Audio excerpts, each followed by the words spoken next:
Hi everyone, it's Tracy and welcome to my channel, or if you're new here and this happens to be the first video that you've ever clicked on, welcome to the video. I hope you enjoy it. It's definitely going to be an interesting one, so just hang in there. But anyways, today I wanted to talk about a very almost weird topic, but it's very important to me, especially since it has been very prevalent in my mind recently. And what's funny is I actually used ChatGPT last night as like sort of a therapist to help me work through these thoughts. And ChatGPT was sort of the one initially that suggested that I make a video essay about this. Well, it technically suggested that I channel all of this sort of negative energy into a creative outlet, and that it said that I could either write a letter that I don't send out or make a video essay about this. And I chose the video essay because this is exactly what my YouTube channel is about. It's just mostly for me to make the type of content that truly resonates with my heart and things that are usually always prevalent in my mind. But anyways, so enough of the rambling. The topic that I wanted to sort of dive deeper into is going to be about dogs. And I know that's very strange and that's very random, but just like most other things that I talk about on this channel, there's gonna be sort of a deeper hidden meaning to all of this. And I'm kind of using dogs as like a metaphor for a bigger picture, because these topics or sections of the video that I'm gonna go into can definitely be applied to both aspects in terms of how we perceive and treat humans, as well as how we perceive and treat animals like dogs. But anyways, so the first section of this video, I'm going to be titling The Cultural Standard of Cute.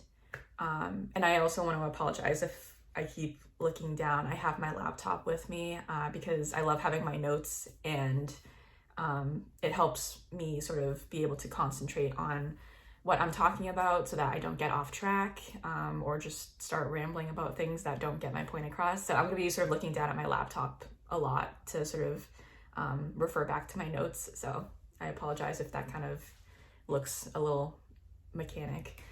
But anyways, the cultural standard of cute, in quotations, cute.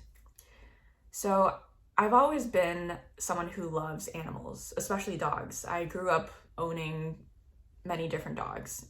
My family loves dogs as well.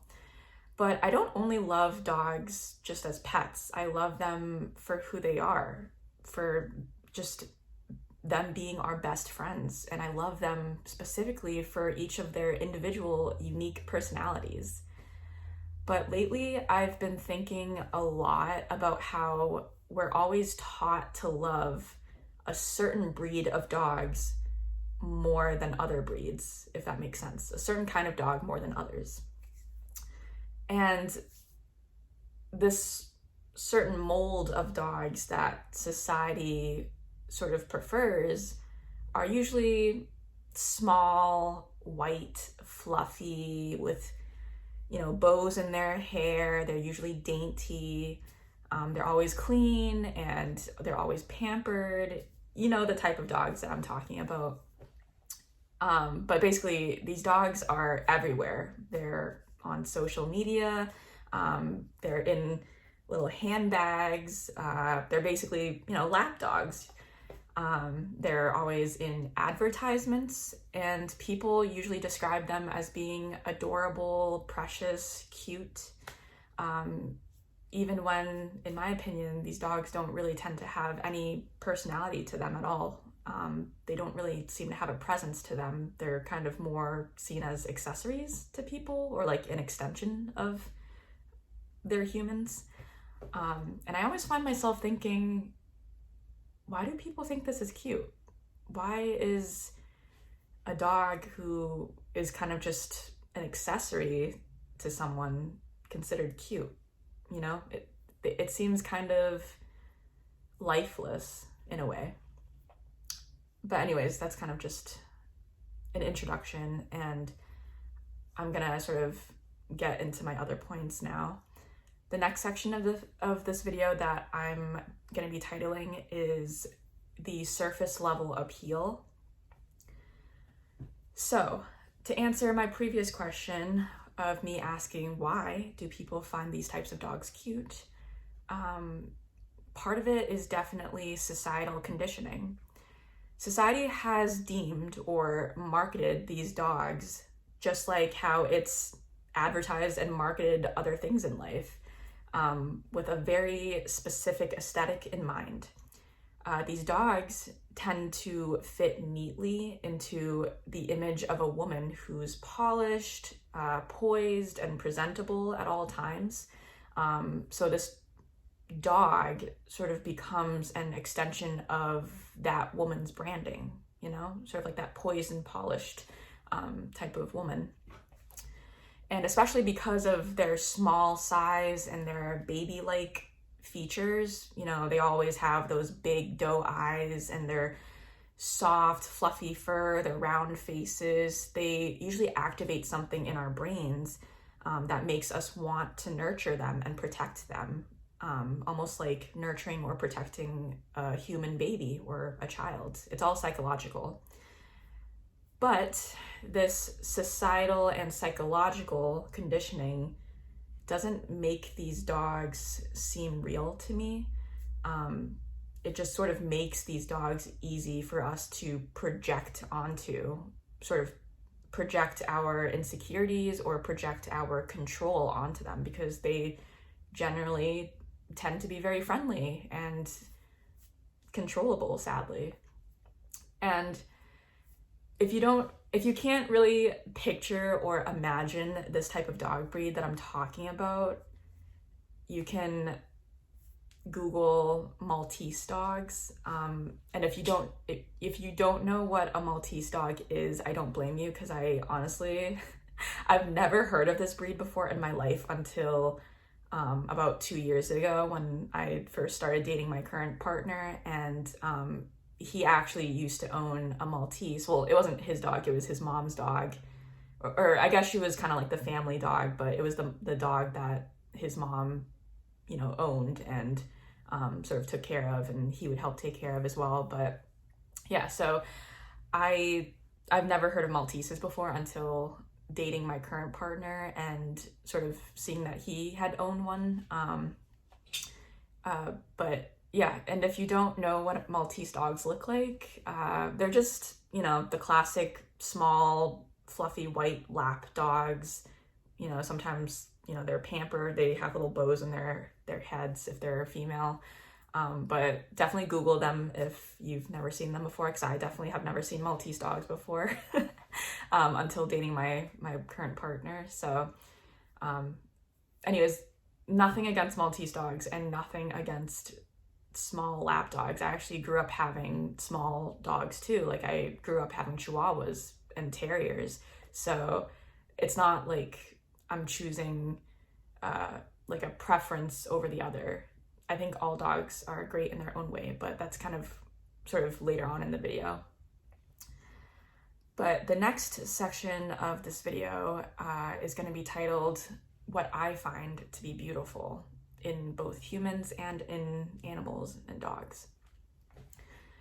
So basically, I didn't grow up loving dogs because they were cute.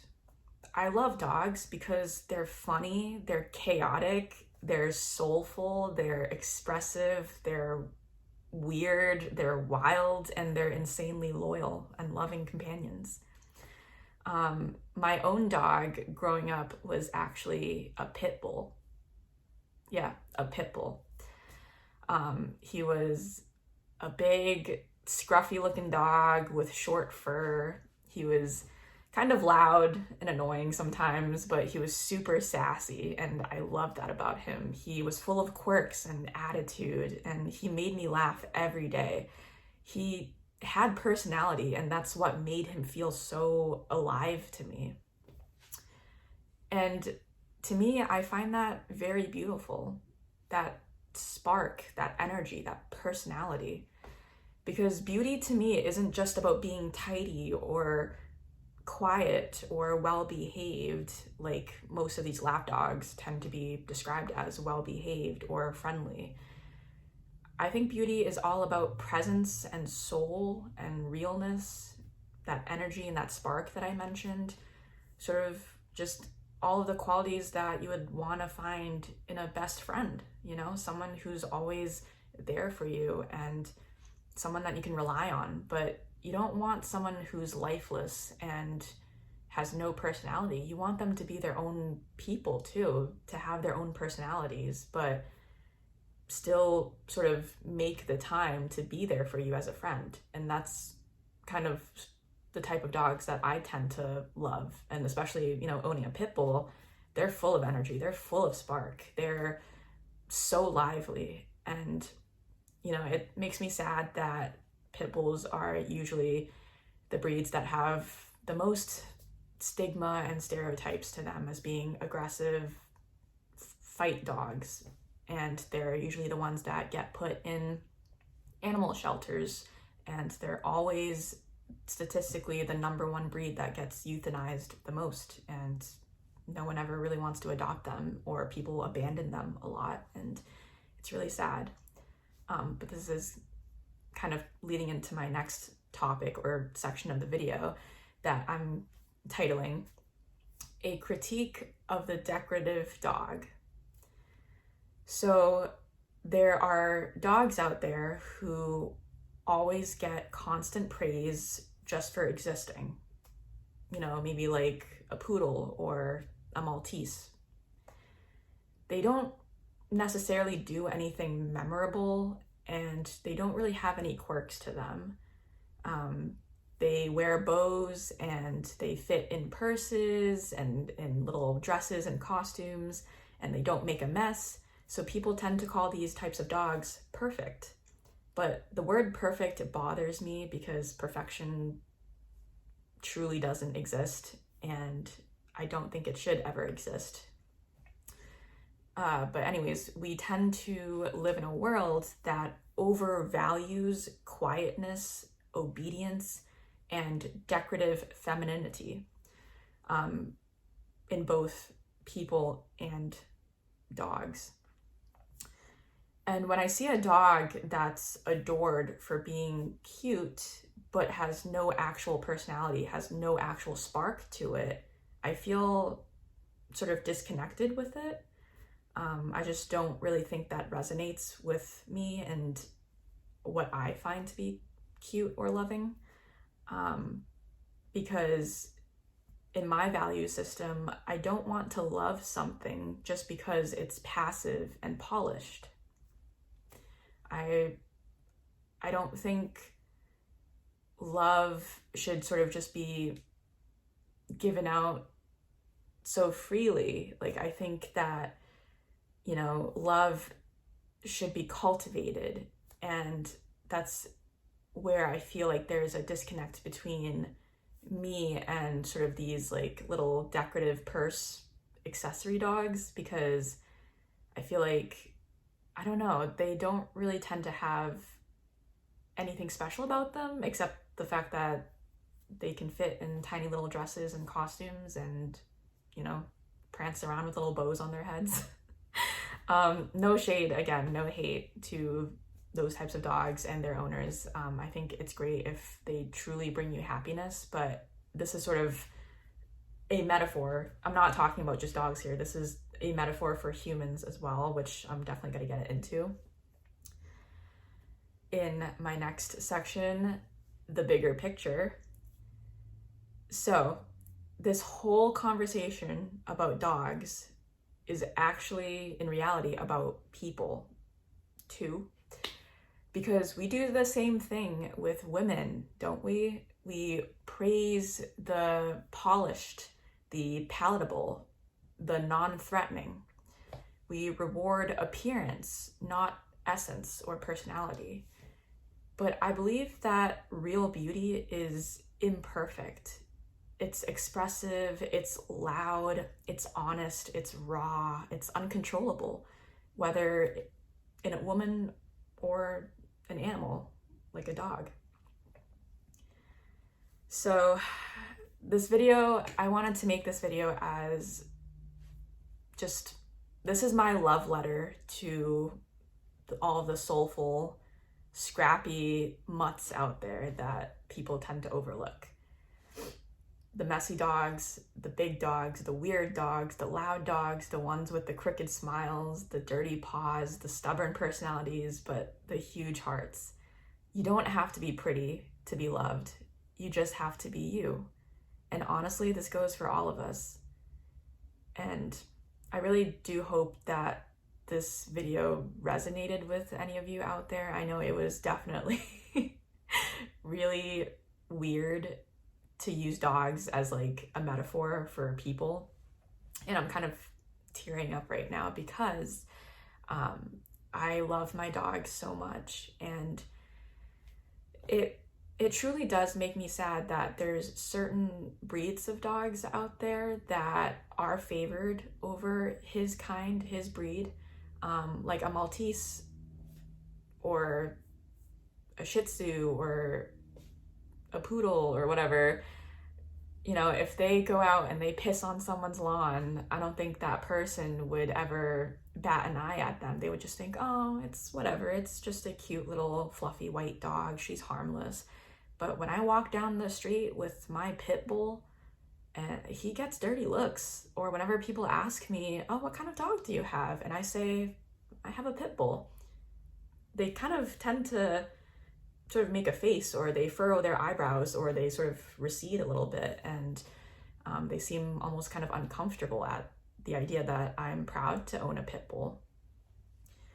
But he's the most lovable, friendly dog, the most soulful dog. He's so expressive with his love and his energy and his craziness, and I wouldn't have it any other way. I would never be happy with sort of just a quiet, friendly lap dog that's just there to be dressed up in costumes and bows all the time.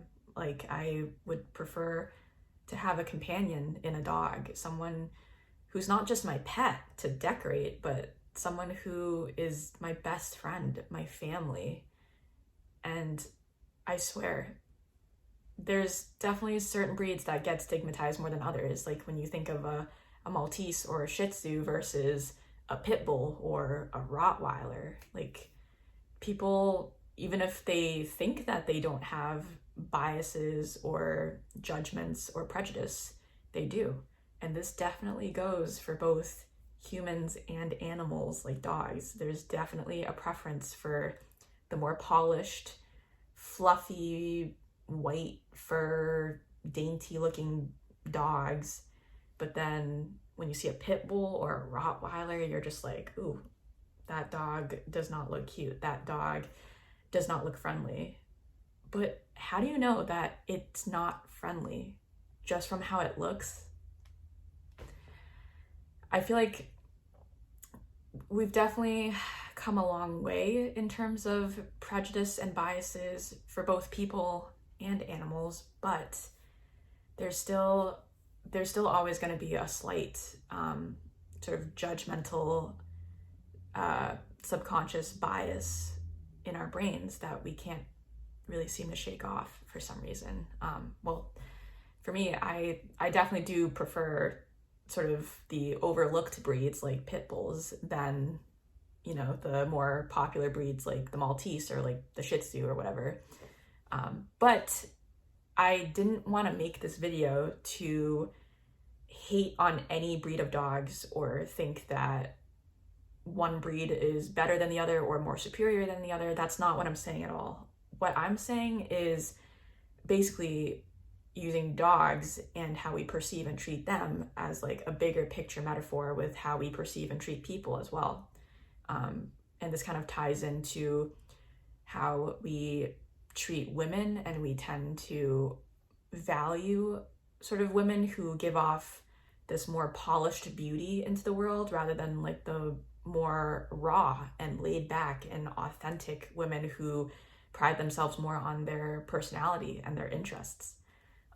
But also there's slight biases with certain groups of minorities as well. And this definitely can be seen in even just dog breeds, let alone people, like actual groups of people that might face a lot of backlash or a lot of sort of these unconscious biases. But anyways, I'm gonna end the video here, but this is definitely a love letter for my dog and all other overlooked breeds of dogs out there, other pit bulls, other Rottweilers, other dogs out there that have been abandoned, have been put in animal shelters. And this is also a love letter for any groups of humans out there that have felt angered for the injustice that goes on in the world and for constantly being overlooked for any opportunities in life.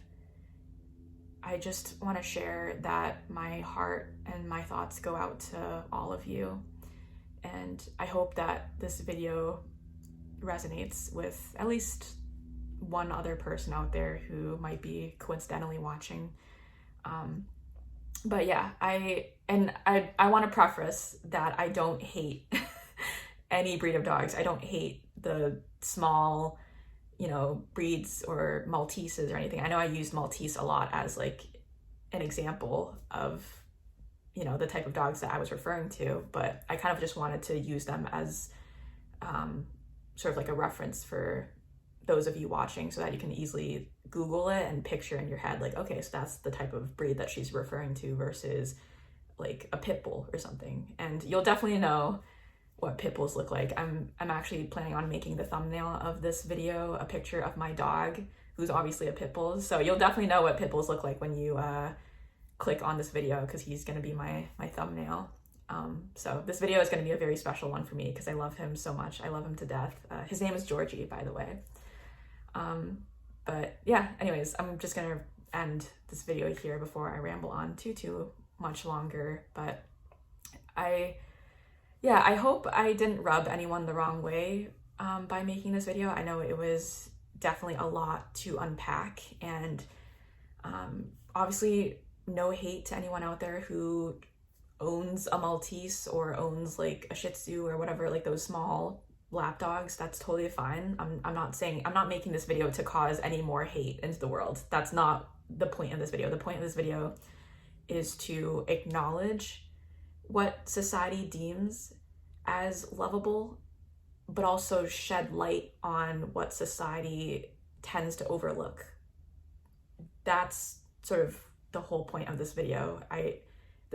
I wasn't trying to film to hate on like certain breeds of dogs and raise other breeds up. Like, that's not the point. I feel like there's already too much hate in the world. I just wanted to shed light on those that have always been overlooked versus those that have always been loved and preferred. But yeah, anyways, thank you so much for watching. If you made it this far, I know it's definitely gonna be a long one. So anyways, I really hope that you resonated with this video, and even if you didn't, I hope that you were still able to take something away from it, sort of an educational thing. But yeah, I'm gonna end the video here, but thank you so much again for everyone for watching. Bye.